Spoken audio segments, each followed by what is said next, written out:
Welcome to the Fence and Deck Mastery Podcast, where we discuss cutting-edge techniques, industry trends, and business insights to take your fence or deck company to the next level and dominate your competition. What is going on, everybody? Welcome back to the Fence and Deck Mastery Podcast. I'm your host, Alex Danner, and also the founder of Fence and Deck Marketers, which is a marketing agency that works exclusively with fencing and decking businesses. And today, I have a really exciting podcast. It's going to be a good day. And have a real life decking celebrity. So I have the Deckmaster of South Florida. I practiced that a couple of times, and I don't think I did it very good. So right now, you nailed it. You nailed it. Maybe he'll do a little bit better here in a second. But I'm sure many of you, or maybe I don't know, I didn't do a great job of saying it, but some of you may have understood who I'm talking about before I say the name. But we have Jon Benaglio. And he's going to be here talking about his business, his journey, being in business for a long time, over 20 years. And, really excited for this. So, Jon, appreciate you coming on the podcast with me. How's it going? Yeah, absolutely. I really appreciate being here. I've been watching a lot of the stuff you're doing. It's really a great wealth of information. What you do, the things that you're extracting from people across the country, across the globe, it becomes a melting pot. And your podcast, other podcasts, it's a great exchange for information. I'm really excited to be on here, sharing what I hope will be beneficial for somebody, or maybe even comical for someone. We'll see where it goes.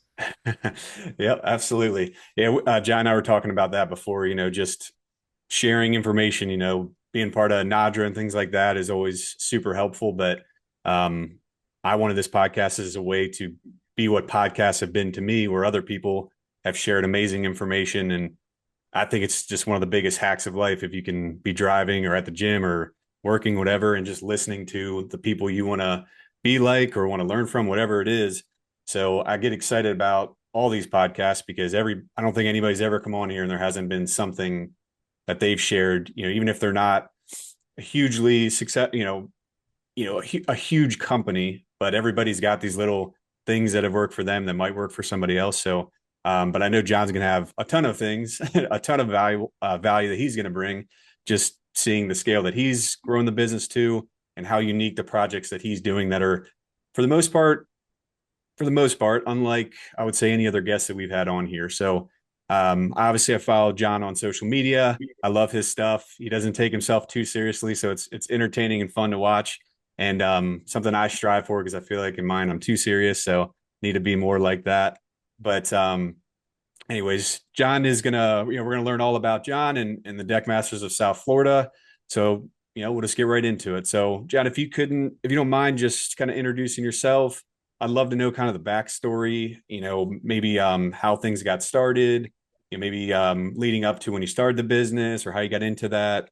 And then, of course, a little bit later, or after that, we'll dive into more of the specifics. But I think you said this before, and I like to know the story as well, so it'd be great to know yours a little bit more and maybe unpack that a little bit.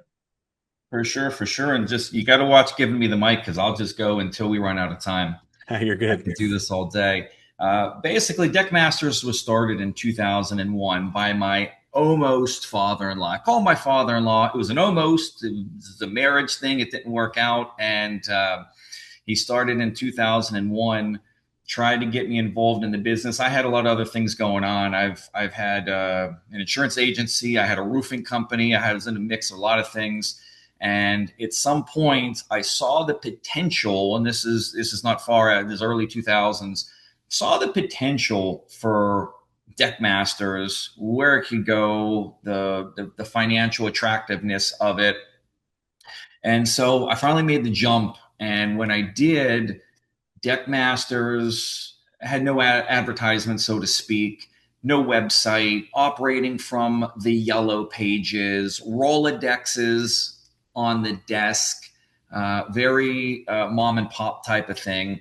And I felt that there were a few things that we could do that would absolutely take this to another level. I've had some luck in the marketing world, and I think you would agree. A lot of this is marketing. You need the phone to ring. If the phone's not ringing, it doesn't matter how good you are, how good people think you are, how the quality of work you do. Phone's not ringing, you're not paying bills, and you're not going to keep going.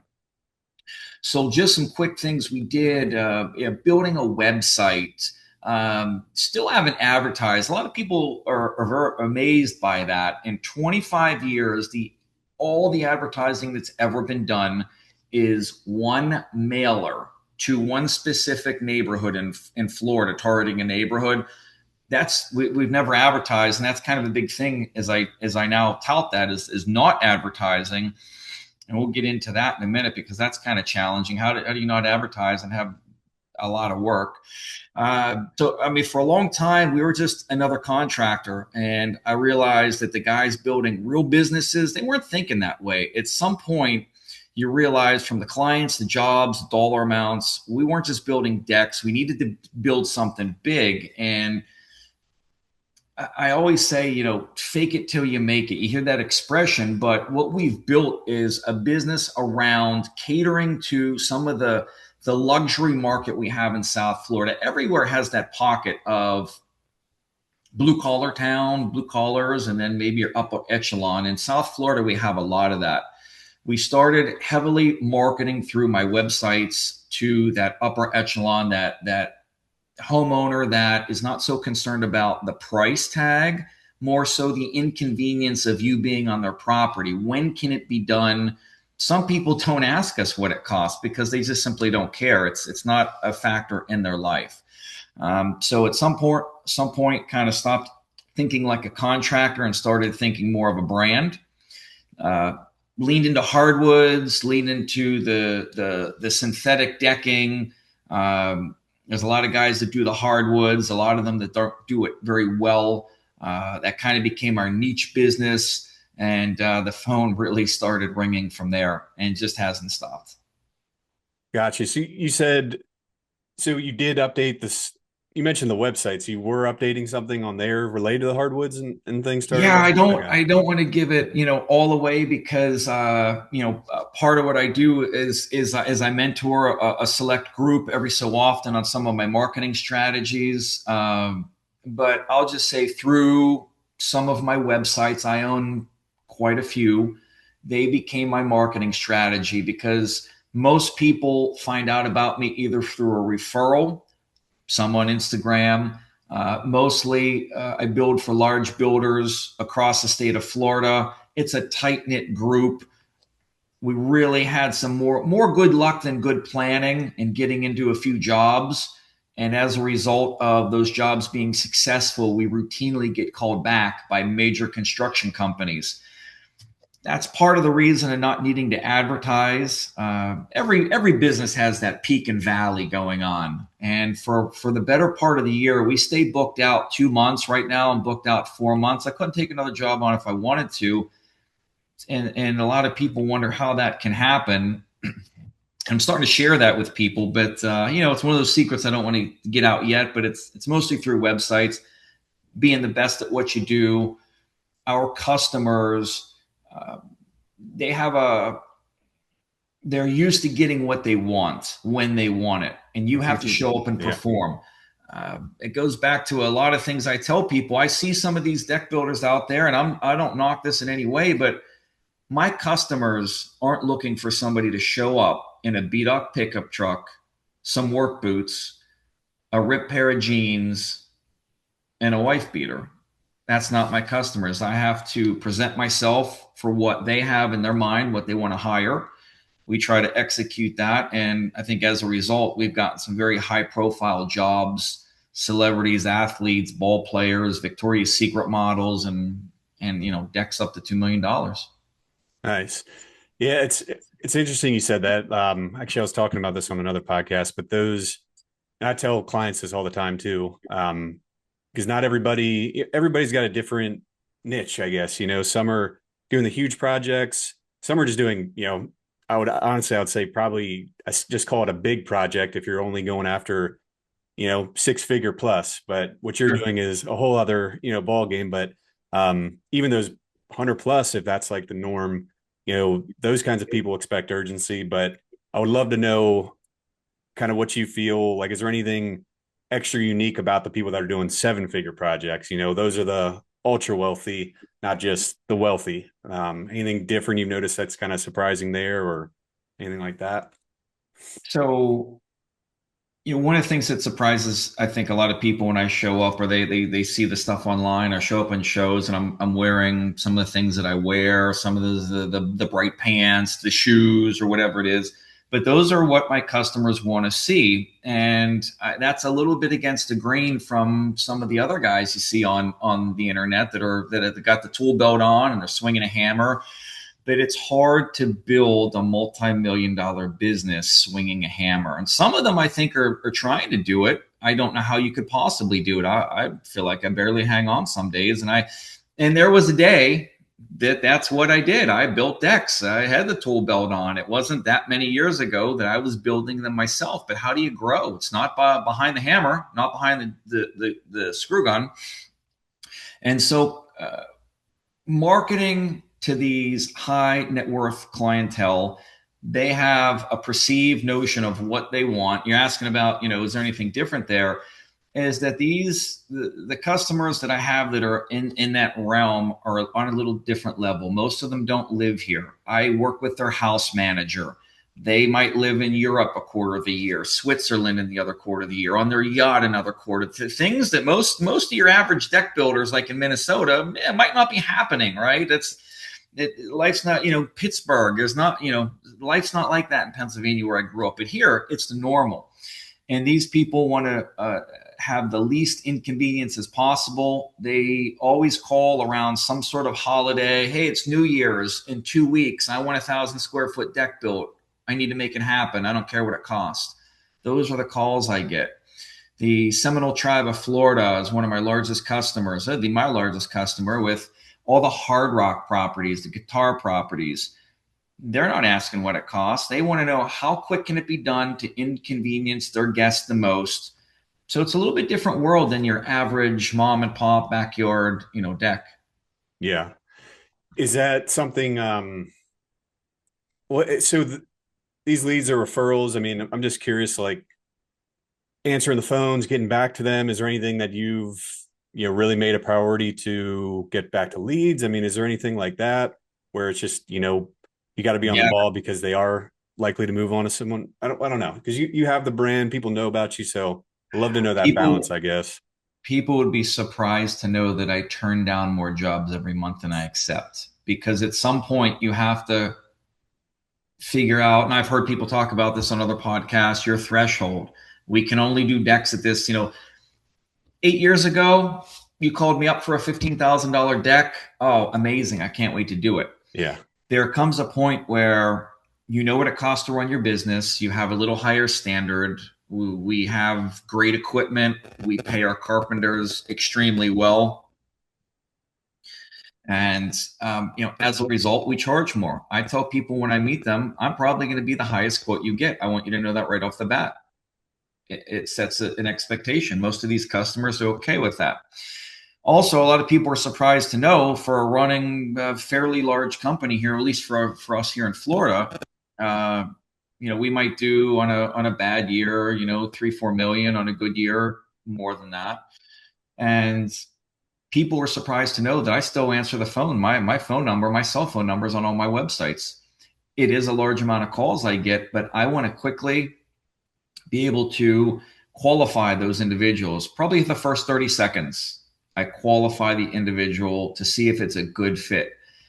When people used to call when we got started, I would run all over Florida. I'd run to Miami. I'd run to West Palm Beach, and hoping and praying they'd want to do a deck. And I'd bring them all these samples, and they say, oh, great, we're thinking about building a deck, maybe next year. So within the first 30 seconds of every call, I quickly determine, do they have the budget to work with us? What is the build like? Text me a few photos. Do you have any plans? And within 30 seconds, I'll know if we're going to continue the conversation, or I just tell them we're not a good fit. I can recommend a couple deck guys that I think would be where you need to be. Yeah. Yeah. And I guess that came out of well, just valuing your time for one, I'm sure, and then you know just that realization, if you're getting a bunch of $15,000 leads and that's affecting your ability to put all your energy and your resources into a $1 million deck, it's not going to really work out. There's no, I guess, point to to do that once you get to a certain level. Um, but yeah, I mean, have you ever thought about hiring someone to field those calls? I mean, that's definitely surprising to me that you're using your cell phone and answering all of them. I mean, did you ever try another way, or Let me let that's me let me share this with you. When we go to some of these deck shows and the conventions or whatnot, and people are bragging a little bit about their business. I get it. Everybody does it. And one of the things people like to ask is, how many decks did you build last year? It's kind of like a benchmark, you know. And I've heard people say, we built 1,000 decks last year. yeah, And I was like, how is that even possible? 1,000 decks? And they're like, well, how many decks did the Deckmaster build? I don't know, 30, 40, 50. The number, the smaller the number, the better. yeah, I'm not trying to build a thousand decks a month. But when our average, now don't get me wrong, I still build decks under six figures, but my average small deck, my realistic deck I'm targeting is six figures. Stuff that's in the middle are $500,000 projects. The bigger stuff is over 1 million. We've done a number of these projects. We have a number slated for this year. You don't need to build $1,000 million decks, or we wouldn't even be on this podcast. I'd be on my own island somewhere. yeah. So the volume of calls come in. I'm able to pass them on to some other builders in this area. We have a great system for that. I'm really looking for the jobs that we know that are in our wheelhouse. And not only do I cover South Florida, I'm also, I'm a state certified general contractor for all of Florida. We build all throughout Florida, Georgia, and the Carolinas, but we're not coming there for your $50,000 deck. So, we'll mobilize. Like we have one in Jacksonville right now. It's a $250,000 deck. Sure, we'll come up there for that. So the calls are easy to screen when you're looking for things in that range. Gotcha. Okay. Um, and I mean, is there? Well, I am curious too. For all that work, how many crews are you running? Are you able to share that, or how do you, I guess, spread that out? Is it just pretty minimal since you're not doing a whole lot? So that is probably the question that I get asked the most. How many crews do you guys have? And that's a moving number. Yeah. I'd say anywhere right now, anywhere between 10 to 15 full-time guys. Okay. My least tenured guy is probably somewhere around 8 years. Probably the longest tenured guy is 12 years. We pay very well. We keep them busy. We give them a path.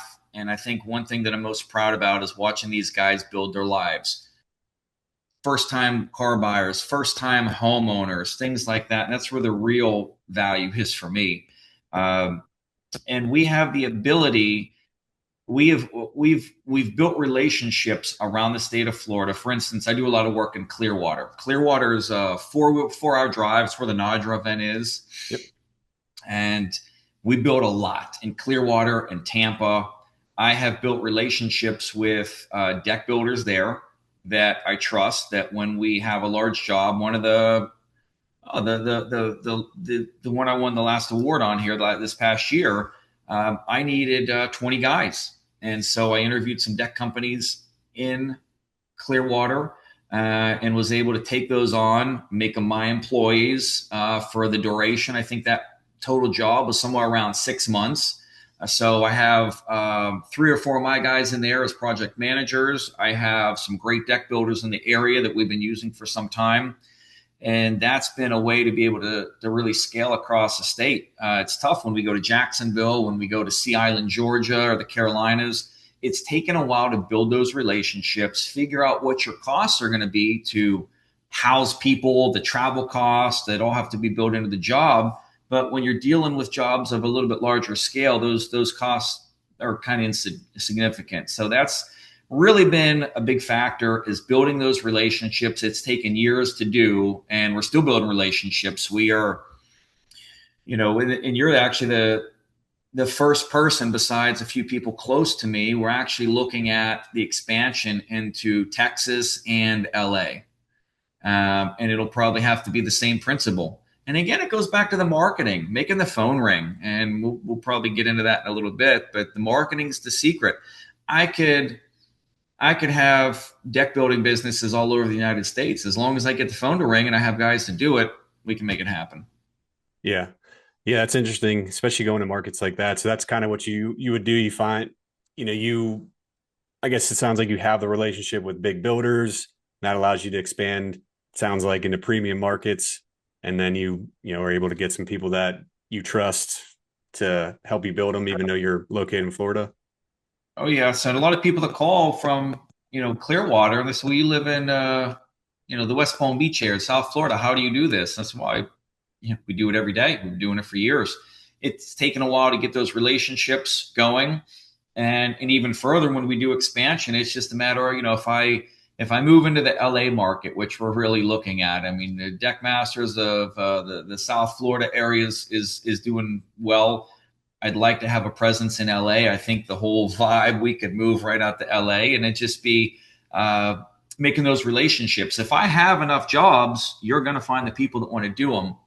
And I always pair them with some of my guys that I know that the quality is going to be there, the supervision is going to be there, and we find great builders in these locations. So we got the phones ringing, we got jobs going, people willing to work. It's easy to make a match. Okay. So you're flying out your guys to these places to Sure. manage the crews, even though you vetted them or whatever. Okay. Correct. Makes sense. Um, well, I'm curious too, because I've talked to, I mean, pretty much all day, um, for a while, that's what I do. That's my role. And, Sure. do the sales, I do the marketing, podcasting. I'm not in the day-to-day operations really at all anymore. So, but what I see is like, sometimes I'll talk to somebody every once in a while, they'll talk about builders. And I would say every time it's always been, if you have a relationship with a builder, it's usually like, I don't know what the big builder is where you are, but like Ryan Homes is a big one around here. And, they build just tons of houses and they always build the houses without a deck on them.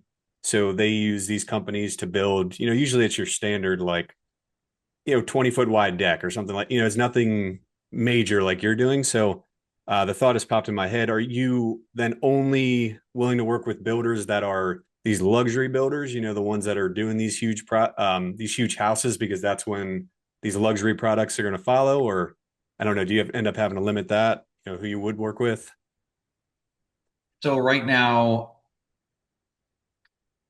to make a long story short and give you a quick glimpse, there was a job that I bid in the 2000s, a major job for a major hotel company. I didn't get the job. And that happens often. People find that those people that say, well, we found somebody to do it for less. That happens all the time. You're always going to find that. So it's a situation where I was outbid by somebody. A few months into the project, I get a call to come. Can you please meet us on site? No problem. What's wrong? We've lost faith in the contractor doing our project. We need somebody to take it over and rescue it. Took it over, rescued the project. Some of the people that worked for that major builder, it's like the major league baseball team. They got traded over to another builder. Another one took another high paying job. Now from that nucleus, we have people in other building companies. Hey, I worked with Deckmasters on another project. They saved the day. We need to look at them. Over the years, that has kind of multiplied, and we now have relationships with all the large builders, companies that our biggest customers right now are people from Ritz-Carlton, Waldorf Astoria, Marriott, Hilton, some of these large builders in Florida, which are the equivalent of the Ryan Home people. And these are the major companies that are doing the major building and construction around Florida. And these people, most of the time, just call us first. And they're not even looking for somebody else to use. Yeah. It's It taken is. a while to get there, but it's nice to be in that position. Right now, we're embarking on a Ritz Carlton project. It'll be one of the largest projects we've done. That'll get underway shortly. The Seminole Tribe, one of our biggest customers, we have 3 projects with them here in the very near term. And this is all, millions of dollars worth of work. It's all coming up here in the next couple months. I can't wait to share it on social media. Yeah. Yeah. Very cool. Yeah. And I like that you're doing that as well. I guess showing off the projects a little more, and just like you're sharing with the podcast today, not being very secretive, I guess, of everything. 'Cause sometimes I would say it's pretty rare, but sometimes that happens where people think they're going to lose out on something or competition's going to swoop in or something like that Well, whenever picture you this. In our market, I tell people this all the time. If you personally had a deck company and you decided to move into my backyard, there's so much work here, we probably wouldn't overlap. I know. know all the other deck builders in Florida. I know their stories. I know when we're up against them on jobs, and there's still plenty of room. There's anybody that visits Miami, there's probably 50 cranes in the air right now building hotels and condos. There's not enough deck builders or contractors around to handle the work. Yeah.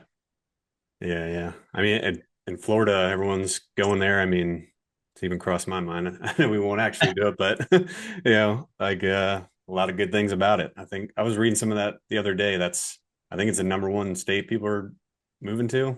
Thanks. Yeah, a lot of different reasons, but Yeah. it's a lot of work here. If somebody wants to work, and I tell people this all the time, half half the battle in Florida is just showing up. I can't tell you how many people that call me. I wasn't their first, second, or third call. I'm their fourth or fifth call. And a lot of people pay to be on the top of Google. I see the guys that we know who they are, and you'll see sponsored under their name. They're paying to be, and I get that, right? Um, we organically rank very well for I don't know, the 15 or 20 websites that I have. And because of that, we rank well. It's surprisingly, and I always like to do this with people that are in various areas, I always have them go on ChatGPT or Claude or Gronk and ask who's the top 5 deck builders in South Florida, or who should I use? And I'm usually 3 out of 5 for my 3 organizations. I have multiple deck organizations here, not just the Deckmasters brand, and it's usually me. But when people that don't get to me on the first couple calls, when they eventually get to us, they say, "Well, I had a guy lined up. He just didn't come out. I had a guy to come give me an estimate. He never showed up." And he's like, "How is that even happening? That's half the battle, is just showing up." Yeah. Yeah. Answering the lead, answering the call and following up. And yeah, I know. It's, Sounds simple, but people aren't doing it. yeah. Yeah. I mean, it is crazy how few will do it, especially this time of year. I mean, I get it. If you're doing everything yourself, it's hard to trace all the calls and you get worn down, but it's just something you got to do, or get some help if you really hate it, and get somebody to help you with it. Cause it's like, how can you complain if, later in the year, if things have slowed down when you didn't really, take those leads serious when the demand was high to cover those months. So that's kind of how I look at it. But, so I was looking at it. I forget how many. I think it's like 43,000 followers on Instagram. So you have a really good following there. I'd love to unpack that. And clearly you have a brand, and it's memorable. What you say in the beginning of the videos. Um, Always being well dressed. I think you won the TimberTech Summit Best Dressed Award. I'm pretty sure. That's right. That's right. Yeah, it was a lot of fun. I'm looking forward to that this year. We're going to really go all out this year. Last year was fun. This year is going to be even better. Nice, nice. So, the videos that you're posting consistently, I mean, how is that translated into, better jobs? Or, I mean, maybe just talking about what you feel it's done the best for you, the best advantages that you've, received Well, from if that. I don't know how much in the know you are, but some of my videos get me in trouble with some of the other deck builders here across the globe. Oh, Uh, really? yeah, it's the deck builder beef type of stuff. But it's all good. It's all in good fun. Um, I actually have never set out for my Instagram stuff to get me business. And I understand that some people do. I see how they maybe procure their ads on there. They're always putting their phone number up there. It's cookie cutter. I understand that. I get it. No issue about it. That's something some people need to do. I would have to say that most people that see my Instagram would say this guy's trying not to get business from his posts. Um, some of it is just showcasing some of our jobs, which it's one thing to talk a good game. Anybody can say they build $1 million decks. it's another do we ever see them? So I do post glimpses of that. You know, the one of the ones we built for the Hard Rock that was almost 2 million. You know, we show photos of that when we're down at the Guitar Hotel, and all these projects. So you got to back it up a little bit. And I have some really good ones coming. The problem is that some of these big jobs that we build, we have to sign NDAs for.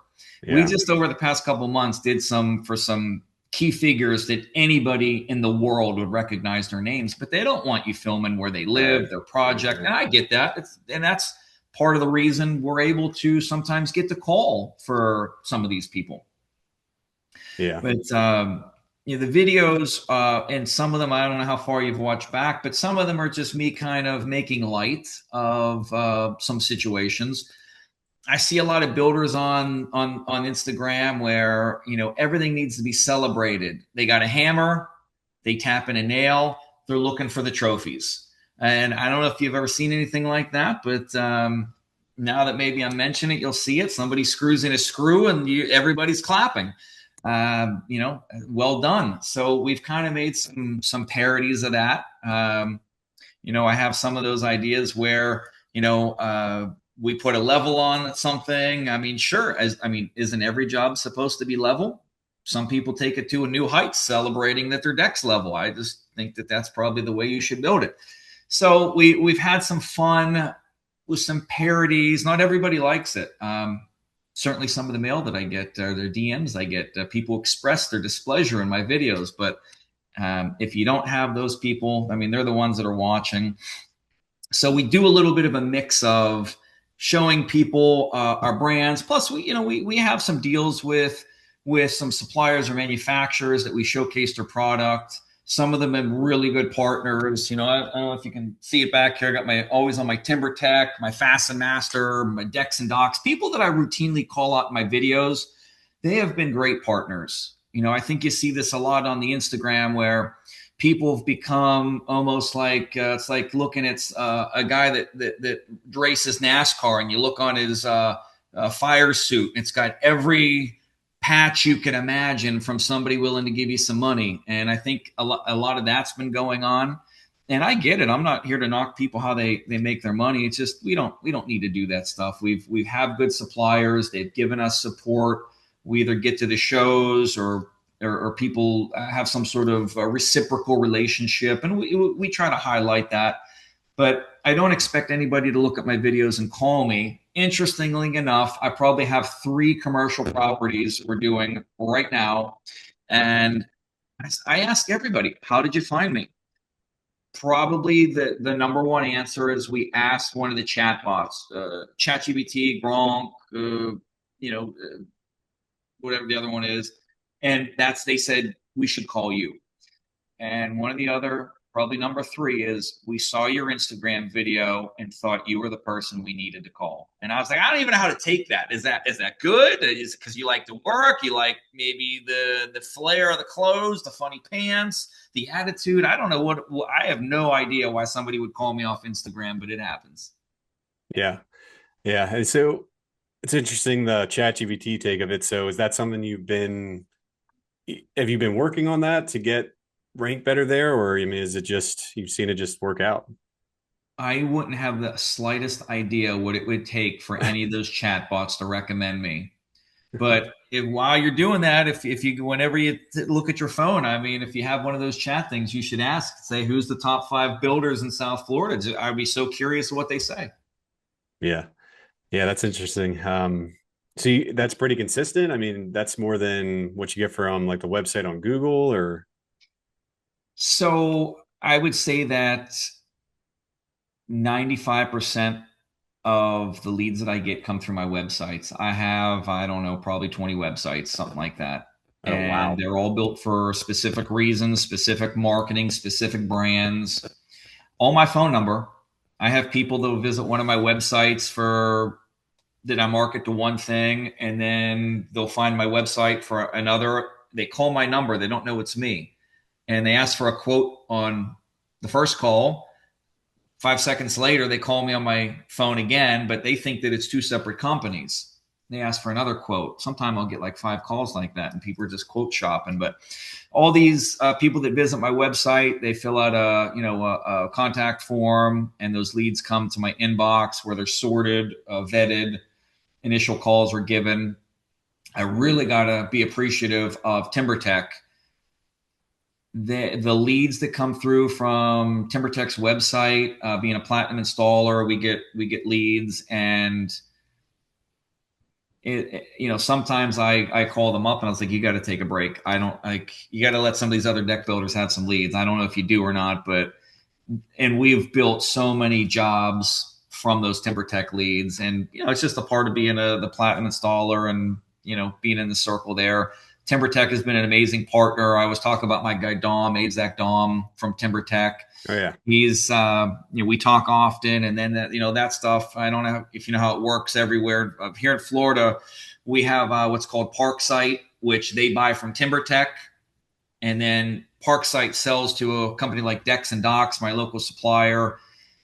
Dylan, who's our Decks and Docks manager, we've become very, very good friends over the past year. The guy that runs Parksite, Spencer, same thing. And it's just been a very good nucleus. And that is one of my favorite combinations right there. And everybody's in it to make money and improve their lives. And they're making it easy for me. Yeah, for sure. I was curious about all those websites. Do you say, like, if you get 5 quotes or 3 or whatever, they think they're calling different companies? Do you call them back and say, do you pretend to be somebody else, or you just say you're this owner of all 5 of them? It really depends on the mood that day. Sometimes I want to have a little fun with it because you know what they're doing, right? They call up one, hey, I have a 20 by 20 deck, PVC material, and everybody wants a quote over the phone. I do give quotes over the phone. A lot of people discourage that, but I need to know, and people need to know what it's going to cost, because I'm not a lot of people's budgets. And so people that are price shopping, they want to know what it costs early. Most of the customers that don't care or not concerned with what it costs, they want me to come visit and meet with them and give them the red carpet treatment. So the people that are asking up front, and then the phone rings again. So I might say, it's $1,000 for something like that. 2 seconds later, my phone rings again. Hi, is this such and such company? Yeah, of course it is. What would this cost? And I'll tell them it's $1,500. Then they'll call back again, and I'll say it's $2,000. They'll say, well, wait a minute, I have a guy that'll do it for $1,000. How is your price $2,000? I'm the same guy. Don't you realize you're calling the same guy? But sometimes I have a little fun with it. Other times it could be annoying because you know what they're doing, and I just tell them outright.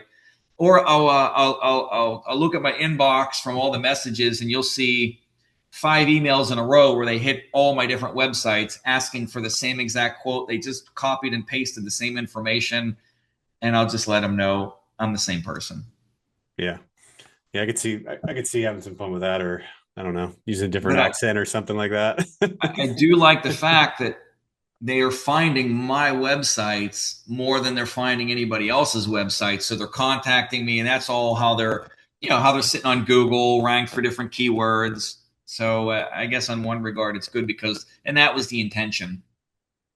That was my intention, that organically I would rank high. And I don't know if you've ever had a chance to check out the Deckmasters of South Florida page. Oh yeah. I built all these websites in my spare time. They're all GoDaddy sites, and I built them in my spare time. A lot of them I built before the chatbots were available. So I would spend 2 hours in the morning before the day started, 2 hours in the day after, and I would write out. Well, GoDaddy is pretty much click and drag, but you still got to write out all the SEO, and it takes a while to do all that. Now with the AI, it takes a lot less time. Yeah. Okay. So you've learned the SEO tactics over the years, and you just basically are I see I went through the websites. That's just my nature, of course. I'm going to look at websites, but was curious. I mean, I figured, kind of saw what you were doing there, and I'm guessing do you just teach yourself that, and just learn over the years? Initially, yes. And I get it. There's a lot of people that you can pay to do it. There's a lot of people that don't have the time to do it or the drive to do it. I was going to do it regardless. It's hard to get up at 4 in the morning and spend 2 hours researching this, writing this stuff out, figuring out the keywords, spying on your competitors, looking up their keywords. I get it. That's why people hire people. It's a burdensome process, especially if that's not what you do. Right? You're just trying to figure it out. With the AI that's available, it has really helped with that lately. But the Deckmasters of South Florida one, which is my main website, I built that all without AI, and it usually ranks very well. Get a lot of calls from that. Too many calls from that. Yeah. And your social media, I know is going to help with that too. I mean, if that's, are you just linking the one site to your Instagram, or is It that? is, it's hard to get caught up in the social media, hard not to get caught up in the social media. So many people are doing it. So many people are putting out good content, but I honestly don't know how they do it. I know some of the people have teams that are doing it. They're hiring people that are doing it. They're busting out a bunch of videos. For instance, somebody might go to one of the conventions or deck shows. They might take a lot of media coverage there, a lot of videos, and then over the next few weeks or few months might drip out those from that show. It gives you content to use. I don't have the time for all that. A lot of my videos that I do are spur of the moment, hand one of my guys the camera, say just hit record, I'll take care of the rest, make a funny video, make a worthwhile video. So we started doing YouTube stuff, how-to stuff. That's another job in itself. And I get it. Yep. There's people that are making a living doing that stuff and putting out the videos. And I commend them. I'm just not there. I'd like to give more time to, we do the Facebook stuff. I didn't get into the TikTok stuff, but I watch these other guys. I'm thinking this must be what they do at night. They just take care of their social media. So one thing I do try to make more so than working on my own stuff, I try to spend at least 30 minutes every morning and 30 minutes every evening, almost every day of the week, finding other deck builders on Instagram that are on the new side, that don't have any followers, that don't have any likes, nobody's commenting on their videos, and they're doing great stuff. Even maybe some guys are doing some average stuff, and I really try to write a comment, give a like, give them some support, because when you don't have that, it's tough starting out, and that has really kind of helped grow things on the social media side. But social media for me is more fun. I'm having fun with it. It's not made to get business. Honest to God, if nobody followed me on Instagram, it wouldn't hurt my feelings at all. We still go to the shows. We still have fun. We make some content for a lot of these brands. At the end of the day, it's about getting the phone to ring in the right markets and the revenue we can generate from that. Yeah. Yeah. I love that you go out of your way to do that, like liking people's posts or commenting. It kind of drives me a little crazy that people don't do that. It's almost kind of a good way to like see who your closest friends are. I have you know, close friends, I would say, then you got friends that see every once in a while, whatever. But, you know, I'm the type that like, if it's a close friend or really just anybody, I would say I'm pretty good about it. But, my close friends will like it, even though it makes no sense or they probably didn't even watch it. But I don't know, it just drives me a little nuts that people just don't ever do that. It's just like, I look at it the Gosh, same way. And maybe you do need to like realize how hard it is, because between you and me, I mean, and everyone listening, I really do not like making videos at all. Like, it's not something I enjoy. Um, you know, all the content, we do tons of stuff for free, and we have a whole team to help edit it. It's not really something I would do just for fun. It's really not at all. But it takes time, it takes money, it takes a lot of money, it takes a lot of time. So I know what it's like and how much it's pulling teeth sometimes for me. So maybe that is why I'm a little more sympathetic when I see people like going out of their way to do stuff and taking risks or chances. And maybe that's what it boils down to. Some people just don't realize how annoying it is, or they think it's easy, but it's not. I mean, it does take significant time, and if I was the only one doing it, it would never get done. And I know that because it used to be that way. I just didn't do it because I didn't have the time and I didn't want to edit videos.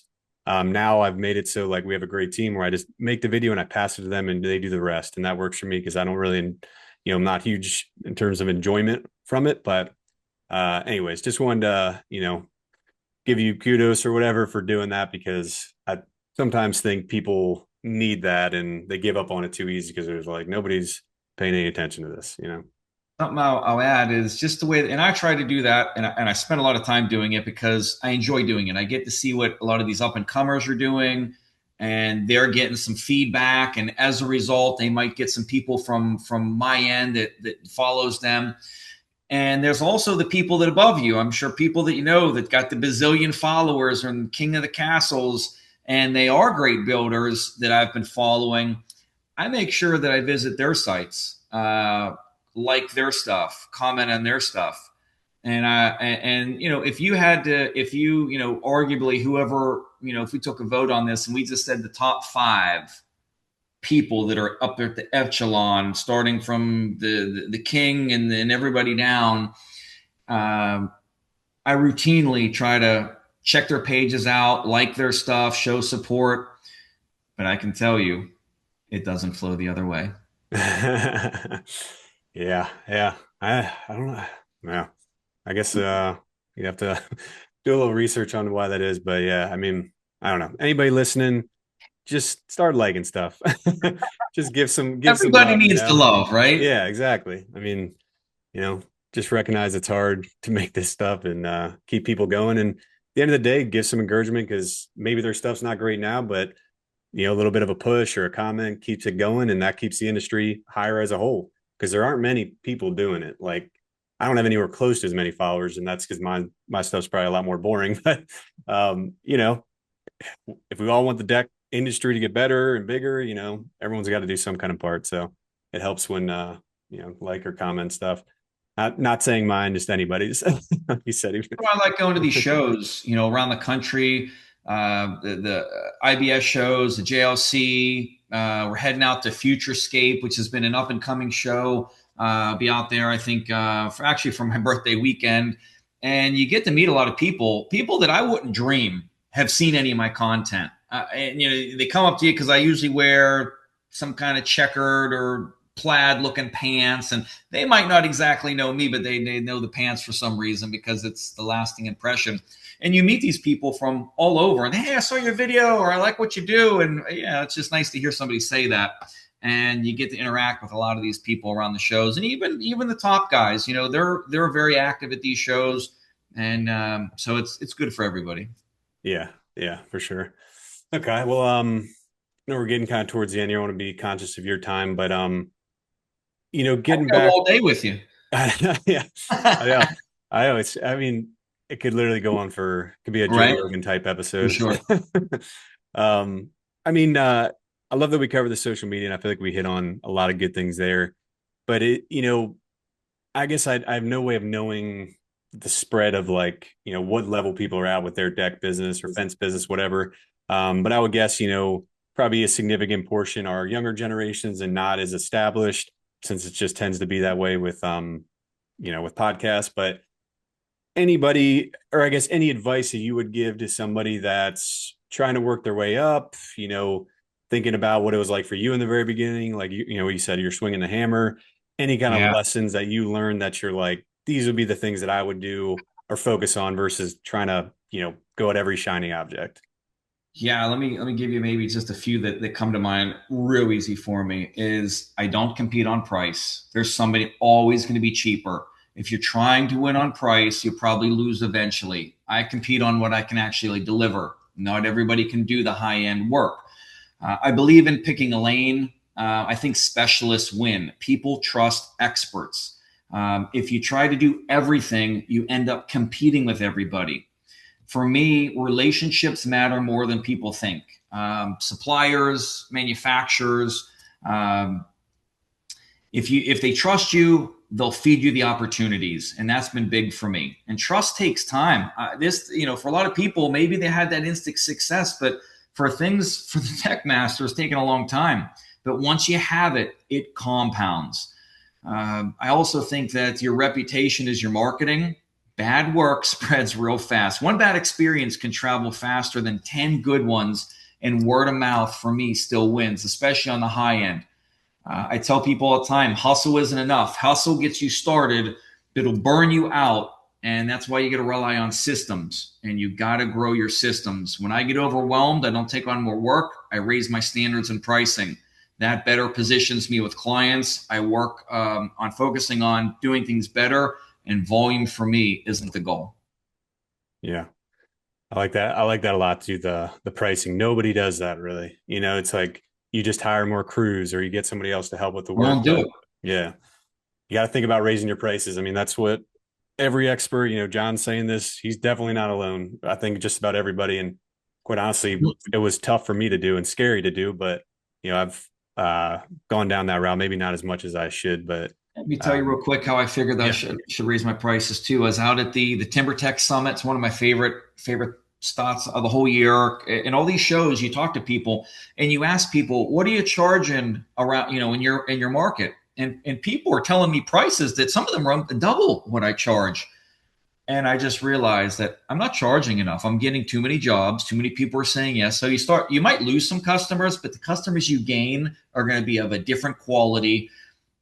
They don't ask for discounts. They pay you. They're not up your behind when you're doing the job. Some of my lower tier jobs, they're outside every day watching what you're doing. They want discounts, and it's tough to do business like that. yeah, yeah. It couldn't be more true. I mean, on my business as well, like setting minimums, I had to do that as well. And you said niching down. I mean, I guess it doesn't make natural sense to the human mind, like to not take on extra work because it's there. It's like, oh, well, this is money I can take. But until you like learn to think about that, is that what you really want? Or is that going to cause later problems? Especially those guys that are some companies make it work where they do everything, decks, roofs, all that stuff. I get that. But most tend to have some kind of issue, kind of spreading themselves too thin. So And I never lower my price. I remove features.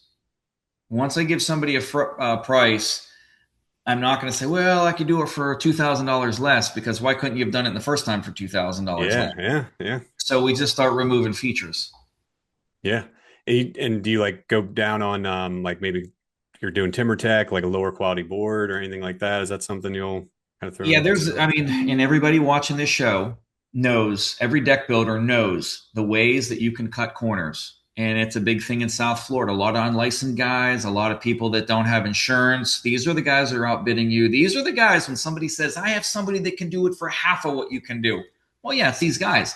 They're using regular pressure treated wood from Home Depot. We only use ground contact, marine grade quality. We typically use only stainless steel in our builds. Well, you can use galvanized. Instead of using hidden fasteners, you can face screw. A lot of people use nail guns. We won't use a nail gun. So there's all these ways that you can lower the price, or might be able to find a deck board that's lower cost. So there's ways to bring it. Maybe we don't use a top of the line railing. We get you something. So it's always ways to bring it down, but I just won't simply drop the price. Yeah, yeah. That's another good lesson. Okay. Anything else you'd like to add? Words of wisdom, anything like that to anybody that's listening that's, on the way up, or, maybe it's someone that's similar level to you. I don't know. Anything else you'd like to add that we kind of haven't discussed so far? I think anybody out there watching this or anything similar, they're the people that are expanding their knowledge. You have to be a continuous sponge picking up things. And I think it becomes difficult, especially as you get to the top of the mountain. You think you know everything. And people that stay open minded, you meet people at shows, you network. And anybody that hasn't been out to one of these shows, I highly recommend that. It's a melting pot of knowledge. I watch podcasts I watch that I have never been invited to, and maybe I never will. But I still jump on and watch when they have people come on and talk, because you never know what you're going to learn, or you're going to pick up something. I have a lot of builders around the country that I absolutely am a fanboy of. That because they're doing good work, they're the people up at the shows when, blessed to be on the same stage as them as we're winning awards at NADRA this year. We're gonna have some good stuff, even more than we've had in the past. So it's a continuous learning, and it's what drive do you have? Do you have the kind of drive that you're going to get up at 4 a.m. and build your websites and do that at night? I hear people, you work all day, you're tired. When are you going to fit it in? Well, it's the people that are out working you are going to be the ones that fit it in. Yeah, that's great. That's great advice. Yeah, you got to sacrifice something. And if you Sure. don't, it's probably not going to, I mean, probably not going to have what you want in the end, anyways. You know, if you're just doing the bare minimum, you're going to be beat by a lot of other people, doing a lot more than you. So, And the perception, we watch everybody online. Everybody paints that rosy picture of their great life and they're the best. Nobody knows what it took to get there. A lot of these top guys, anybody that I mentioned, anybody you would know instantly. Some have been on your show, some I follow. They didn't magically get there. It didn't yeah, happen, right? It took years to get there. And I see a lot of these deck builders want it to happen instantly, instant gratification. It doesn't work like that. yep, yeah. I mean, I, I definitely was guilty of that at one point, earlier on in business. I just thought, I think a lot of young, like I guess more young than anything, but just think things can come instantly, and it's just like you'll go to this super success and you won't have to do it, but it's like it's so far the opposite. Like anytime you try to take it easy or do the thing or not do the things that got you to where you are is like when it just goes backwards and you just get like punched in the face or just basically a reality check, I guess. And it's hard to keep doing that consistently. It really is, but it's better than the alternative of like not progressing or going backwards or worrying about losing your business or not being able to pay your mortgage or your kids are going to go hungry or something like that. So I've kind of found if you there's no other option but to build that consistency. You said 4 a.m. I'm big on that. That's when I wake up. I go to the gym. I'm not building Yeah. websites, but I'm down to work pretty early, and I just kind of committed, I guess, many years ago that like that's just what I gotta suck it up and deal with, and And maybe, that's the as cost. wrapping this up, I can leave you with this one thing. The last, maybe final thought I'm thinking of is that everybody talks about standards. We have a high standard. We were the highest standard. Well, I do. And I call it the Deckmasters way. I tell it to people when I'm pitching them the idea of doing business with them. There is no good enough for me. Everybody that I work for has in their mind what they want this to be at the end, and it better be that way. And I never believe in good enough. I am always the final person to walk my jobs, and my guys are sitting there just waiting, shaking. What's going to happen? Because we just finished the dock last week, and I found 4 or 5 deck boards that weren't good enough. They get ripped out immediately and redone. So that's I sometimes see people posting their videos or their pictures online, and they want everybody to see their work. And when you zoom in on it, you see mistakes. You see things that weren't finished or things that they should have done better. You got to have a high standard if you want to get to the high stakes game of doing $1 million decks. Yeah, for sure. Well, that's a perfect way to end it there, John. I appreciate you coming on the podcast. My Literally nothing pleasure. was off the table. You were willing to talk about anything and everything. So I appreciate you doing that and sharing that with everyone here. I know I learned a lot from it, but I know deck builders, other contractors that are listening are going to get a ton from it too. So appreciate you coming on here and going forward here. So got a lot of new exciting podcasts coming out, just like this one with John here. So a lot of exciting stuff coming. And as of recording, this episode's not going to be released on the day of recording, but as of right now, this is basically the early season of building decks. And if you're having any questions or curious about how things are performing, or if it started slower than you wanted, absolutely reach out. We can do audits. We always, we're not holding anything back, just like I do with content. If you want us to look at websites, give us or have us give the honest opinion of your site and what you could do better, things like that. Feel free to reach out. The website's deckfencemarketers.com. But yeah, excited to keep this going and having more great conversations like this with John. So that's it. Thanks, John. Good luck the rest of the year, and I'm sure we'll be talking soon. Really appreciate you having me on. And just the last thing you said, if I was just starting out in the business and I didn't know where to go and how to get things moving, one of the first calls I would make is to send us something like you're doing, how to get the SEO, how to get the marketing up and running. Because for people who are just trying to figure it out, it's another world, and you need people like you doing that. So it'd be my best advice for somebody starting out is get a hold of somebody like yourself. You make their life a lot easier. Yeah, I appreciate that, John. Sure. I know I'm going to see you a bunch of times. It seems like we go to all the same shows, but haven't met in person. So looking I forward look forward to, to the next yeah, one. yeah, absolutely. All right, John, take care. All right. Thank you. All right.